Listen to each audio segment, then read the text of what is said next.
Que a paz do Senhor Jesus esteja com todos. Aqui nós estamos mais uma vez para estar trazendo a biografia de um grande homem. O nome desse homem, John Hines. Esteja curtindo, esteja comentando, esteja compartilhando para que outras vidas também possam ver a coragem, possam conhecer a coragem desse homem, apesar de não ter o conhecimento pleno que nós temos do Evangelho nos dias de hoje, mas fez a obra, fez a vontade do Pai, morreu por aquilo que ele cria e o que nós estamos fazendo. John diz algo que para muitos foi uma profecia, referindo a Martinho Lutero, que viria 100 anos depois de sua morte. O escritor John Foxe diz assim em seu livro Dos Mártires do século XVI, em uma declaração atribuída a John Hines. Ele diz, nascido na Boêmia, e que a citou no momento de sua morte. Ele disse, condenado por heresia em 1415 pelo Concílio de Constança, Hines, de acordo com uma história que se originou alguns anos após o fato, voltou-se para seus executores pouco antes da sua sentença ser realizada e afirmou: hoje vocês queimam um ganso, mas daqui a 100 anos um cisne surgirá que vocês serão incapazes de cozer ou assar, porque Hines se identificou com um ganso.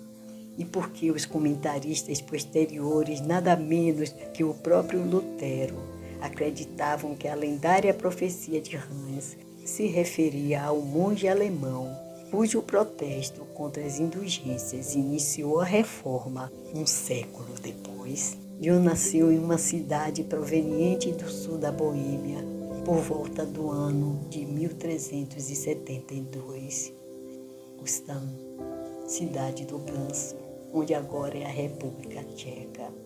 O seu sobrenome tcheco significa ganso. Mas reconhecer que foi uma profecia a respeito de Lutero teria que haver profundidade acerca de sua vida, doutrina e morte. Seus primeiros anos de vida não se sabe nada.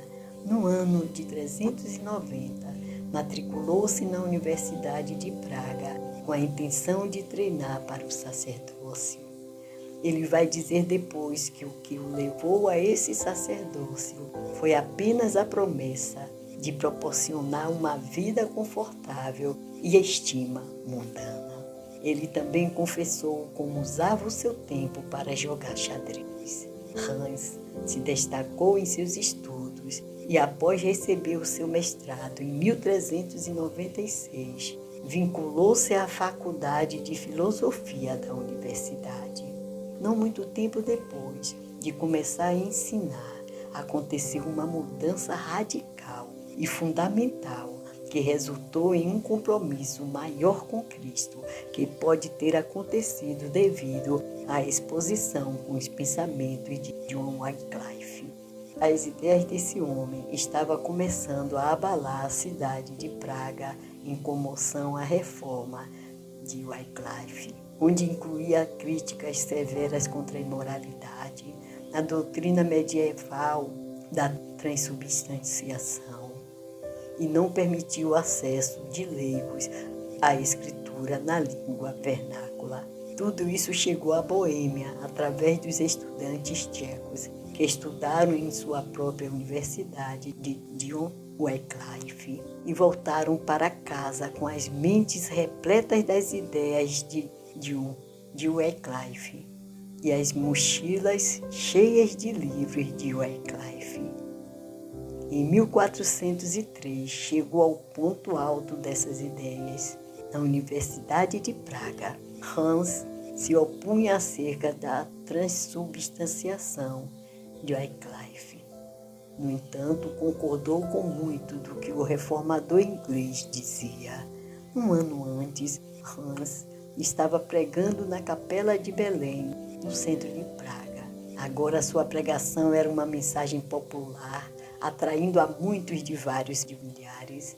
A pregação do pequeno ganso de Deus, como veio a ser chamado, Ele queria pregar uma mensagem reformadora através das escrituras, que fosse acessível. Não só pregou em tcheco, mas traduziu vários hinos latinos para a língua vernácula. Colocou mural na própria igreja, constatando a diferença entre a simplicidade de Cristo com a vaidade e a ganância dos sacerdotes. Contemporâneos. Em 1409, o papado, perturbado pela crescente fama de Hans, ordenou ao arcebispo de Praga que proibisse qualquer outra pregação na capela de Belém. Hans se recusou a abandonar seu púlpito.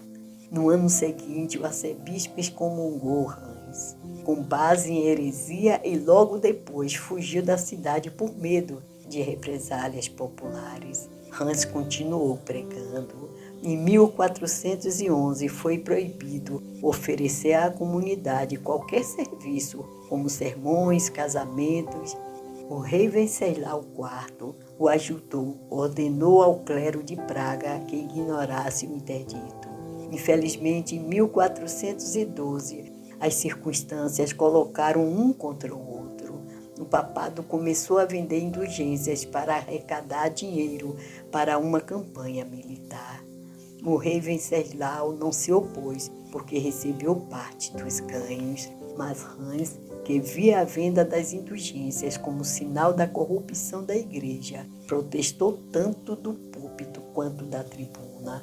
O rei, ansioso para manter a sua renda recém-descoberta, proibiu a crítica das indulgências.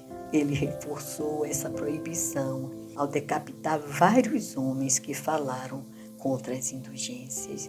A fim de enfraquecer ainda mais Hans, o rei agora mandou ao clero de Praga que cumprissem o interdito do Papa. Hans, relutante em ver as pessoas privadas da palavra e do sacramento, saiu de Praga em 1412. Passou os 2 anos seguintes em exílio autoimposto no sul da Boêmia, escrevendo obras que aprofundaram seus ideais reformadores. Em 1414, foi citado para comparecer perante o Concílio de Constança, para responder às acusações de heresias, e lhe foi prometido um retorno seguro do concílio pelo imperador Sigismundo, irmão do rei Venceslau. Hans concordou em participar do concílio, consciente de que ele não retornaria, mas esperançoso de que poderia ter oportunidade de promover sua visão para a reforma da igreja. Ao chegar em Constança, em novembro de 1414, ele foi aprisionado e permaneceu preso até o seu julgamento e execução no verão seguinte. A morte de Hans. Em 6 de julho de 1415, Hans foi despojado das suas vestes clericais, enfeitado com um chapéu de burro com desenhos de demônios, amarrado a uma estaca e queimado até a morte. De acordo com um relato de testemunhas oculares, ele confiou a sua alma a Deus e cantou um hino a Cristo, enquanto as chamas o envolviam. Uma vez morto, as autoridades trituraram seus restos mortais e os jogaram no rio Reno para impedir que fossem venerados por seus seguidores. Ironicamente, Hans provavelmente teria apreciado esse gesto final.